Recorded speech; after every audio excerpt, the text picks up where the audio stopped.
हमरा बिना रे लभर अब कर पड़तो सबर रेबे के राती भेज देबो शादिया के खबर। मतलब से किया गे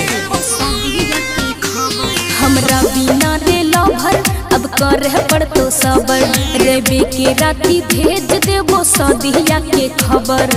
हे सुन ले अपन दर्द कुछ ये ना बताइबोगे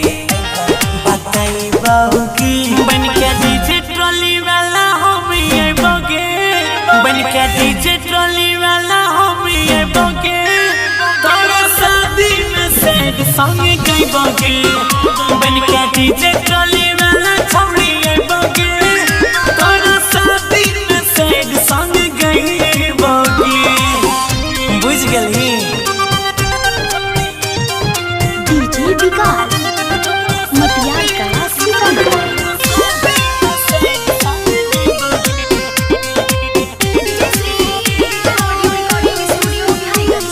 शादी में नहीं अपन सकल देखई है बाबू नहीं अपना आप के न कर पैबे रे काबू। त सादा भेल छै त आबै करतै ने दिल के अपन दर्द के करा से कहबै छोरी चल जेबी ससुरा कोना के रहबै अपन पागल वाला सकल देखैबोगे बन के डीजे ट्रॉली वाला हम आइबोगे बन के डीजे ट्रॉली वाला हम आइबोगे तोरा शादी में सैड सॉन्ग गाइबोगे बन के डीजे ट्रॉली वाला छौड़ी आइबोगे तोरा शादी में सैड सॉन्ग गाइबोगे सब भंडा फोड़ कर देबो।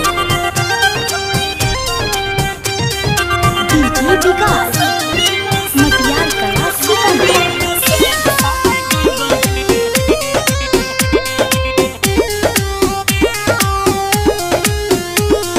दोसर संगे हमरा के ना देखबी हमर यार तोरे माने री हो हम जिंदगी भर के प्यार। त हमहू तोरे माने रियो ने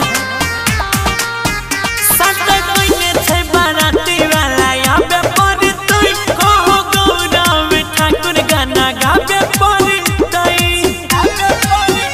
आज सरवन से सब कुछ कहबोगे हम कहबोगे बन के डीजे ट्रॉली वाला हम आइबोगे बन के डीजे ट्रॉली वाला हम आइबोगे तोरा शादी में सैड सॉन्ग गाइबोगे बन के डीजे ट्रॉली वाला छौड़ी आइबोगे तोरा शादी में सैड सॉन्ग गाइबोगे नहीं तो कहीं बाप का बियाह कराए। Recording by Ajay star Bihar.